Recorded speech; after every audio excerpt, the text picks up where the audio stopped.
votación sobre este importante proyecto de ley, que es el proyecto de ley 413, denominado por medio del cual se dictan normas sobre el sistema de pagos, el mercado de capitales y otras disposiciones. Senadora, ya está habilitado. Mil gracias, Pacho. Ampliamos, por favor, Ana Carolina. ¿Ya? Muy bien.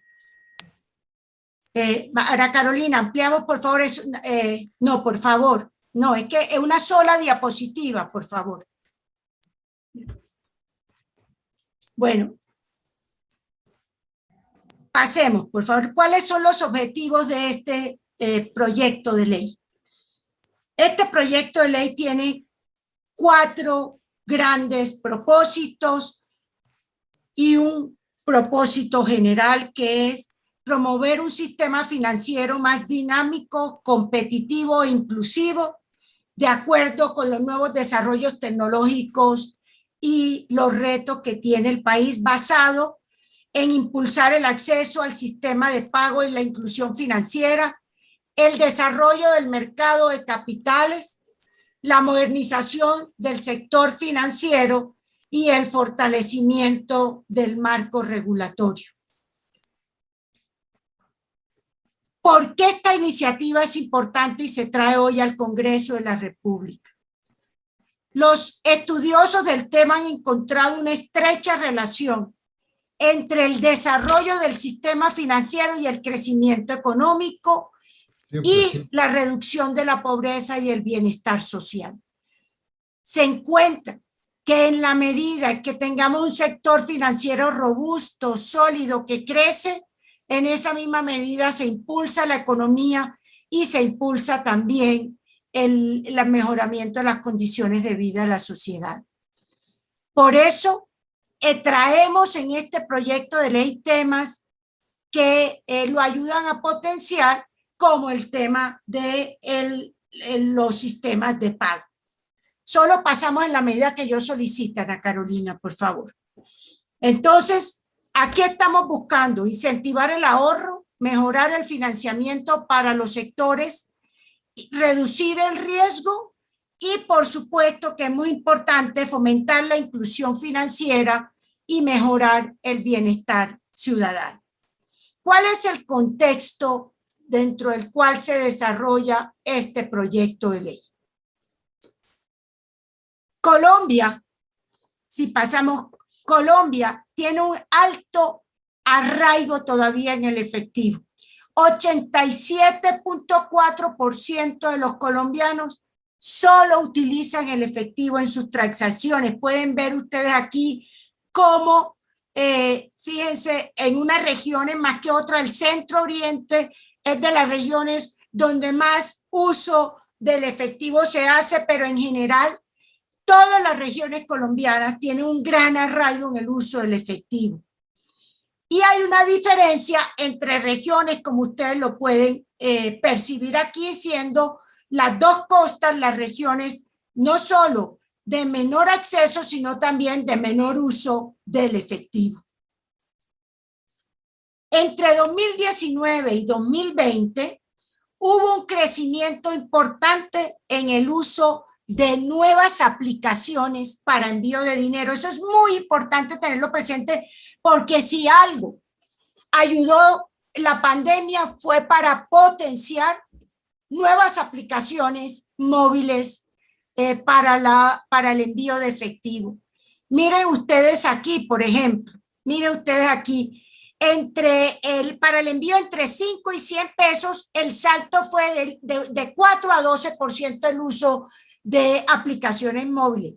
Para el envío de 100,000 pesos, perdón, porque esto está en miles, entre 100,000 y 200,000 el salto fue al 15%, entre 200 y 300,000 al 21% y más de 400,000 pesos al 22%. O sea, claramente el año pasado el hecho de los programas sociales, pero también el estar en aislamiento obligatorio y en la prevención del aislamiento social, llevó a que se potenciara, todavía insuficiente, pero se potenciara el envío de efectivo a través de aplicaciones móviles, siendo muy importante el crecimiento de las apps y en menor medida los giros postales. Los giros postales crecieron mucho menos de lo que lo hicieron las aplicaciones tecnológicas. Nequi, Dame y Plata fueron las aplicaciones más utilizadas durante este año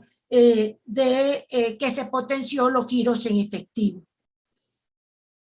Cuando vemos el mercado bursátil comparativamente con otros países de la región, el colombiano es mucho menor. Fíjense ustedes, si bien es mucho menor, tiene menor número de empresas listadas en la bolsa que frente a los países miembros del mercado integrado latinoamericano. La empresa más pequeña listada en bolsa en Colombia es más grande que la empresa más pequeña en el resto de los países, lo que sugiere que nuestro mercado accionario le sirve es a las empresas grandes del país. O sea que uno de los grandes propósitos de este proyecto de ley es cómo le abrimos ese mercado a las pequeñas y medianas empresas, y por eso está contenido ahí la posibilidad de que ellas también participen en el mercado el mercado de valores. Por eso ven ustedes aquí la importancia de este proyecto que surge de la misión de mercado de capitales para profundizar el mercado de capitales en Colombia. El mercado de capitales en Colombia es poco profundo y líquido, de acuerdo con el informe y el estudio no solo del Banco Mundial, sino que luego lo recoge la misión de mercados de capitales. Miran ustedes aquí el caso Brasil de lejos, distante de Colombia e incluso Chile.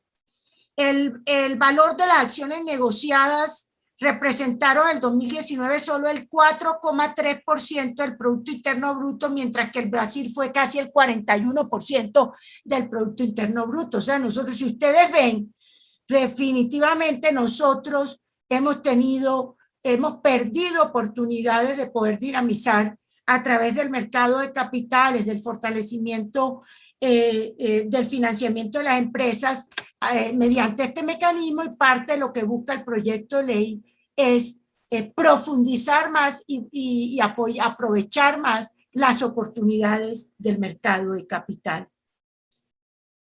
Uno de los actores de este mercado son las compañías de seguro. Esto fundamentalmente porque es uno de los más importantes inversionistas institucionales en el mercado de capitales. Aquí podemos apreciar que el portafolio de inversión de las compañías de seguro ha oscilado en los últimos 10 años entre un 14 y un 20% del PIB. Entre un 14 y un 20% del PIB. Y ven ustedes nuevamente, es uno de los principales inversionistas, pero todavía tienen la posibilidad de poder contribuir a dinamizar más este sector. A pesar de ello, Colombia, el volumen de las primas con relación al Producto Interno Bruto y el gasto en seguro son muy bajos comparados con el resto de la región. Miren ustedes, el gasto en Colombia es de $182 por persona, en Chile de 695, Uruguay casi $450, México $239, Argentina $208, y como penetración, nuestra penetración es solo del 2,8%. O sea que las posibilidades de que este sector de seguro, a través de un fortalecimiento del mercado de capitales, se fortalezca, están dadas, y a comenzar a que Colombia también sea, a nivel de América Latina, uno de los jugadores importantes en este sentido. El otro actor importante del mercado de capitales son los fondos de pensiones del régimen de ahorro individual, y por eso es que está aquí el tema, porque ellos son, así como lo son las compañías de seguro, también son los fondos de pensiones. Los fondos de pensiones son uno de los inversionistas importantes. Ellos están manejando en el último año 316 billones de pesos pensiones, de pensiones. Un monto importantísimo, importantísimo para también ser un inversionista institucional. Fíjense ustedes, el año pasado el ahorro de cerca de 17 millones de afiliados que tuvimos, tuvo un crecimiento para toda la última década del 15%, pero si bien ha crecido el sector y los aportes a los fondos de pensiones, el número de fondos de pensiones y cesantías se ha reducido a la mitad. Y esa es otra de las preocupaciones y por eso este proyecto de ley busca que haya más fondos, más instituciones en este segmento, más instituciones y demos más competencia en este sector de fondos de pensiones y de cesantía.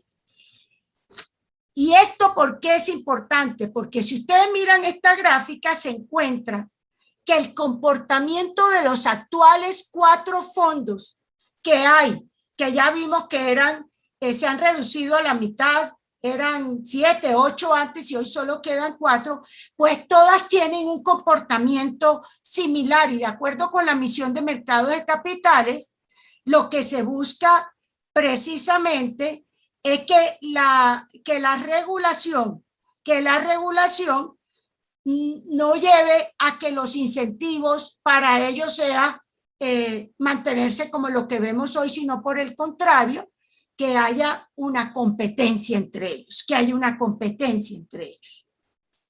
La misión de mercado de capitales, que se conformó en el 2018 por el gobierno nacional, emitió unas recomendaciones con el propósito de que este mercado fuera más amplio, más profundo y más diverso para beneficio de toda la sociedad. Entonces, ¿cuáles fueron las principales recomendaciones de la misión? Y eso que estaba en pilla.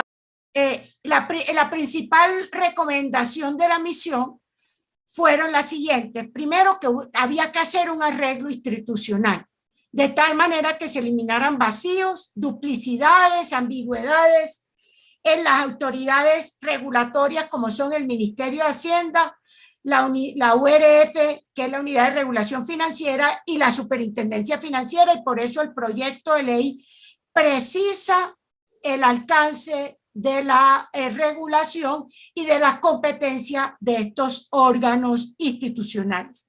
La segunda recomendación de la misión era eliminar la dicotomía del marco de intervención esto es muy importante, entre regulación de licencias y de actividades de mercado. Y lo vamos a ver más adelante que la regulación venía básicamente por empresa y se pasa a ser por actividad común, recogiendo la filosofía que estaba dentro de este informe. Igualmente, recomendaba la misión que había que revisar la regulación para que fuese mucho más comprensiva en emisión y oferta de valores y que pudiera cobijar a muchos más emisores, y lo vamos a ver aquí, se amplían los emisores y eso ayuda también al robustecimiento y a la competencia en el mercado. El tercer pilar de la misión es la regulación y los incentivos en el caso de uno de los inversionistas institucionales importantes que son los fondos privados de pensiones, buscando que ello lleve a un beneficio para la rentabilidad de los afiliados y por supuesto para profundizar el mercado de capitales. Asimismo, mejorar la regulación del sector asegurador con el fin de que este sector, como les mostré al principio, que es importante actor institucional, también profundice su presencia. El cuarto pilar que trae la misión tiene que ver con el manejo de los activos públicos, de tal manera que se busque que se ajusten a las mejores prácticas internacionales en el mercado de capitales, la participación de empresas, de instituciones con activos del Estado.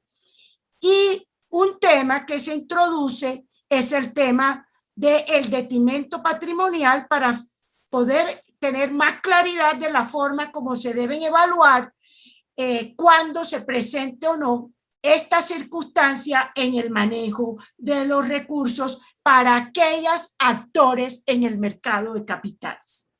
Entonces, con base en este contexto, voy a pasar al proyecto de ley. ¿Cómo está estructurado el proyecto de ley? El proyecto de ley está estructurado en 4 títulos. El proyecto de ley está estructurado en 4 grandes títulos. Es un proyecto que consta de 129 artículos organizados en 4 títulos. El primer título, que ahora lo vamos a ver, sobre los servicios de pago. El segundo, en la profundización para el mercado de capitales. El tercero, la modernización del sector financiero. Y el cuarto, el fortalecimiento del marco institucional. Es muy importante que ustedes sepan que hubo una audiencia pública el 20 de abril con participación amplia de todos los sectores involucrados en el proyecto de ley, más la academia, que adicionalmente a ello tuvimos reuniones con el Ministerio de Hacienda, la Superfinanciera, las Supersociedades, tuvimos reunión con la URF y gremios del sector, que recibimos por escrito comentarios de entidades oficiales y privadas, y que de todo ello y con mesas de trabajo sale esta ponencia que estoy presentando en el día de hoy. Miremos entonces el primer título del proyecto de ley. El primer título del proyecto de ley tiene los primeros 13 artículos, se relacionan con los servicios de pago y sus prestadores. Esto es muy importante tenerlo presente. ¿A qué se refiere este primer título? Servicios de pago hoy lo presta el Banco de la República, servicios de pago lo presta el sector financiero, pero también hay unos servicios de pago que no son financieros. Por ejemplo, los servicios postales de pago. O, por ejemplo, hay unas nuevas aplicaciones que no son financieras, pero que juegan un papel importante para facilitar el servicio de pago por parte de usuarios y por parte de prestadores del mismo. Entonces, lo que se quiere en esta primera parte del proyecto de ley es reafirmar que hay servicios que no son financieros y que como tal requieren tener una regulación diferenciada a lo de los servicios financieros. Segundo, que hay servicios que no son financieros, como los servicios postales de pago, que tienen su propio marco normativo, que lo da la ley 1369 del 2009, que como ministra de Comunicaciones la impulsé y que potenció los servicios postales de pago, y que además la ratifica la ley 1442 del 2011, que ratifica el acuerdo del gobierno colombiano con la Unión Postal Universal. Entonces, este proyecto de ley deja por fuera del ámbito regulatorio a estos servicios que ya tienen su propio marco normativo. Precisa que hay unos servicios diferentes a estos que hoy no tienen una política clara, que no son financieros, y queda en cabeza del gobierno nacional, del Ministerio de Hacienda, precisar el alcance de los mismos.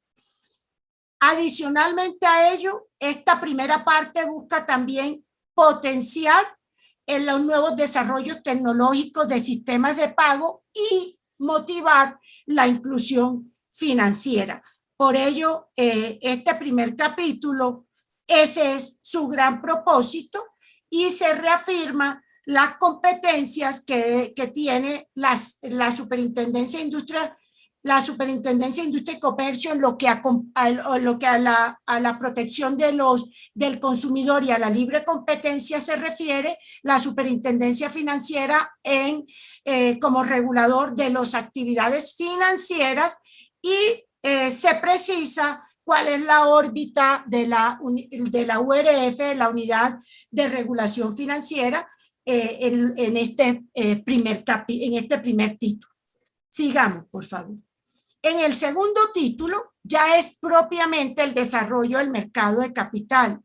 Y aquí lo que se propone es un nuevo modelo de intervención en la línea de lo recomendado por la misión. Entonces, lo primero es que se definen capitales mínimos y modulares para las empresas que participan en los mercados como el mercado de valores. Se determina la regulación ahora por actividad, ya no por empresa, eso es un salto significativo.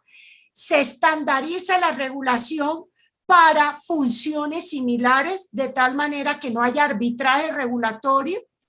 Se modifica las actividades autorizadas que requieren licencia y hay la adopción de una función económica para ampliar fundamentalmente los marcos de la superintendencia y se mete aquí también un aspecto fundamental que tiene que ver con la superintendencia de sociedades, porque estas también son entidades que tienen un componente que como empresa que lo regula la superintendencia de sociedades. Igualmente, en este título segundo se busca promover mayor eficiencia y confianza en el mercado. Y recuerdan que yo les había dicho que fundamentalmente hoy, como está el mercado, beneficias a las grandes empresas. Bueno, este proyecto de ley autoriza que las sociedades simplificadas por acciones tengan calidad de emisores de valores. Ellas pueden emitir también en este mercado. Eso es un salto fundamental. Nosotros incluimos algo en el plan de desarrollo, si ustedes recuerdan, que sin memoria no me falla era como hasta 20.000 millones. Bueno, aquí se les define las características para que ellas también puedan ser emisores en este mercado. Se ajusta la clasificación de inversionista, se flexibiliza la estructura de capital de las bolsas de valores, se actualiza el marco normativo de las bolsas de valores que era de los años 60, permite la prestación de servicios transfronterizos para las infraestructuras en este mercado y define, que esto es muy importante, los estándares de conducta para los administradores de recursos. Mucho énfasis se hace en este proyecto de ley de inhabilidades, de incompatibilidades, para cerrar las posibilidades a irregularidades en el comportamiento de los actores en el mercado. El título tercero del proyecto de ley busca la modernización de subsectores del sistema financiero como el asegurador, el pensional y ahora lo vamos a ver. En el caso del sector asegurador, actualiza disposiciones del sector asegurador también de hacía ya años que no la tenían, buscando que converjan a estándares internacionales de regulación prudencial, mejora la transparencia en la contratación de este sector y para promover la inclusión. Aquí aprobamos nosotros seguros inclusivos. Bueno, este proyecto de ley también va a servir de paraguas para que haya una mayor inclusión en seguros para beneficiar precisamente a esas personas que hoy tristemente no están por fuera del paraguas del sector asegurador. En materia del sistema pensional, fundamentalmente lo que queremos, como ya lo dije, es mayor competencia, mejorar la gestión de los fondos para dar mayor beneficio a los usuarios y fortalecer el gobierno corporativo del sistema pensional. Hay un tercer tema en este título que es muy importante hoy, si ustedes recuerdan. Hoy el indicador de referencia que tenemos en el sector financiero es la DTF. Es la DTF.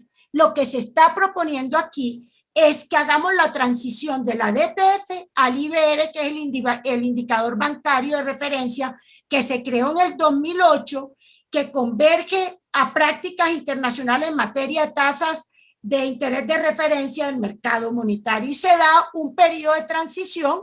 Este es un tema de manejo netamente del Banco de la República.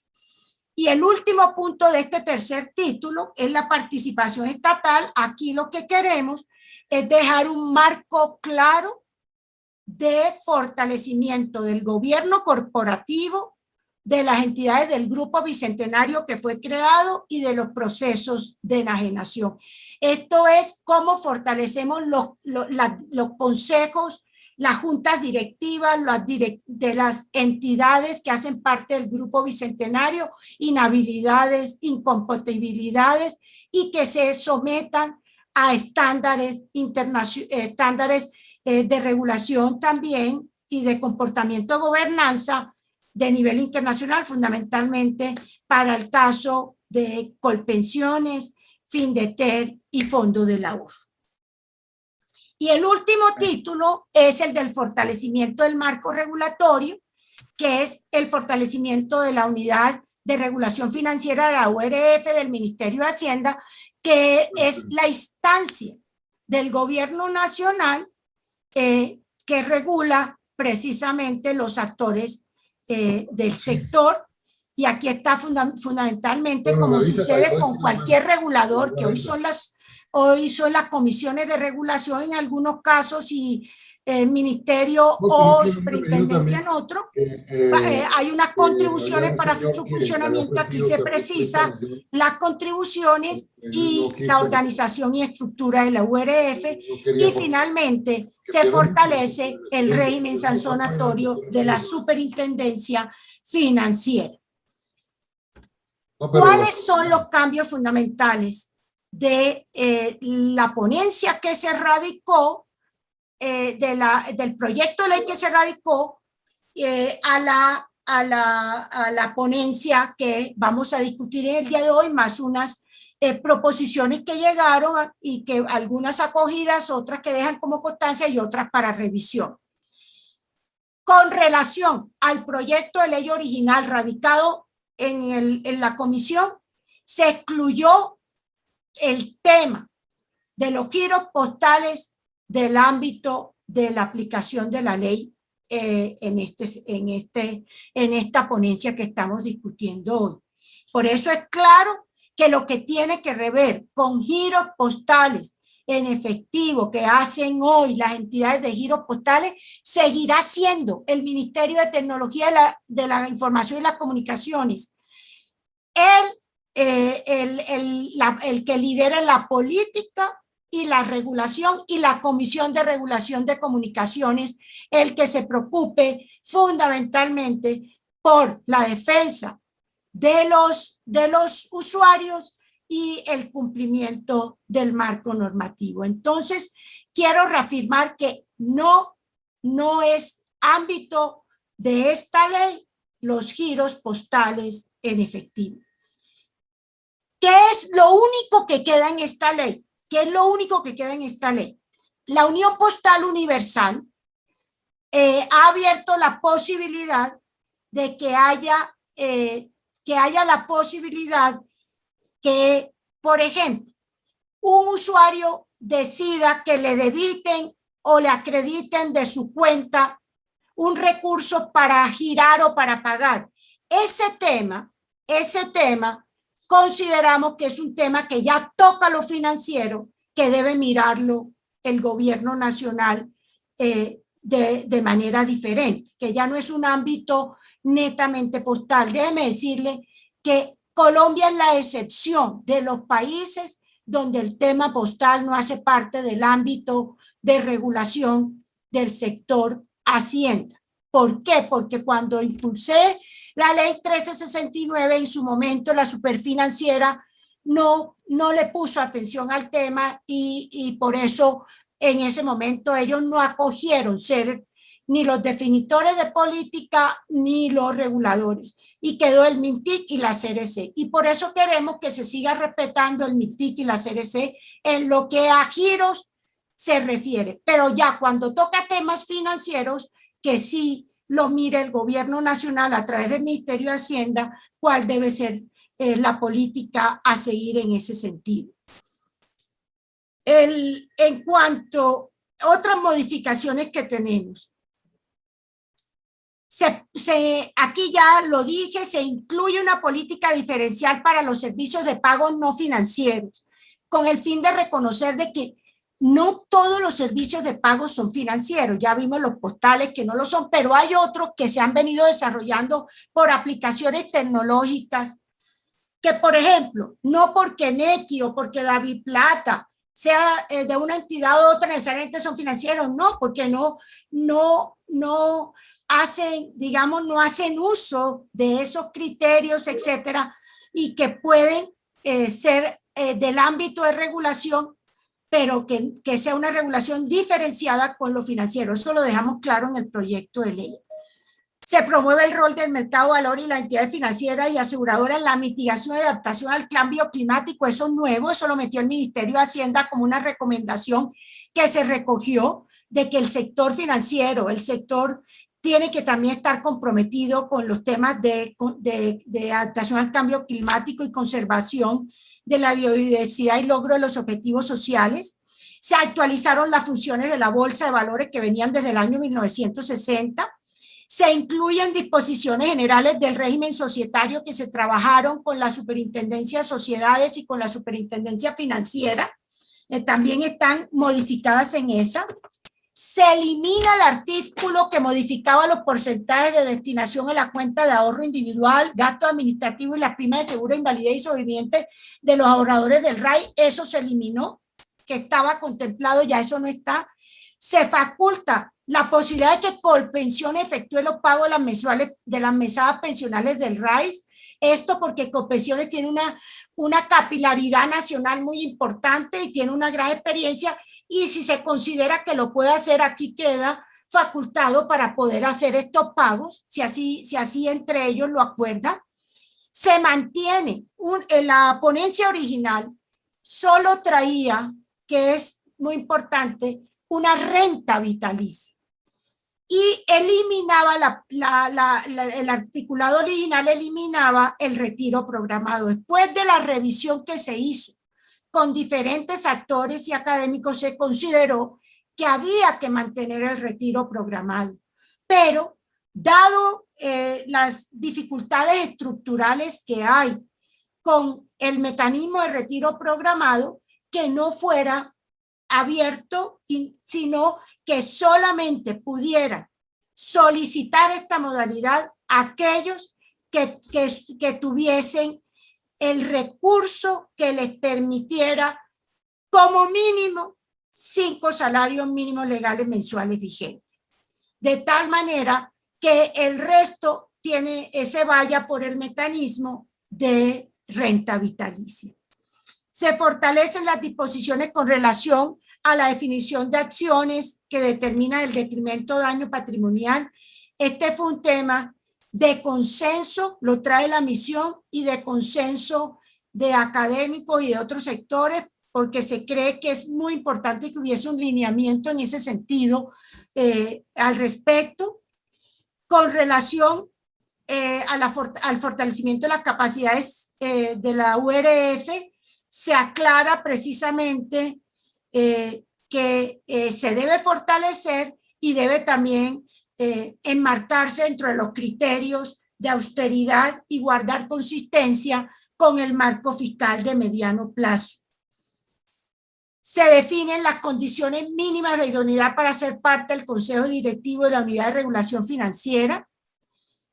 Igualmente, hay prohibiciones para que personas que desarrollen funciones de representación legal o revisoría fiscal de cualquier entidad vigilada por la superfinanciera o de la economía solidaria puedan ser parte del consejo directivo de la URF, y se amplían las funciones de la superintendencia, de la superintendencia a otros conflictos societarios con entidades vigiladas que no estén contempladas en la ley, y se otorgan facultades jurisdiccionales por el incumplimiento de normas que regulen la información relevante. Entonces, en síntesis, honorables senadores, 129 artículos, 4 títulos que actualizan, modernizan la actividad en el mercado de capitales, en los sistemas de pago, y en la estructura de la gobernanza de las entidades con participación accionaria de la nación.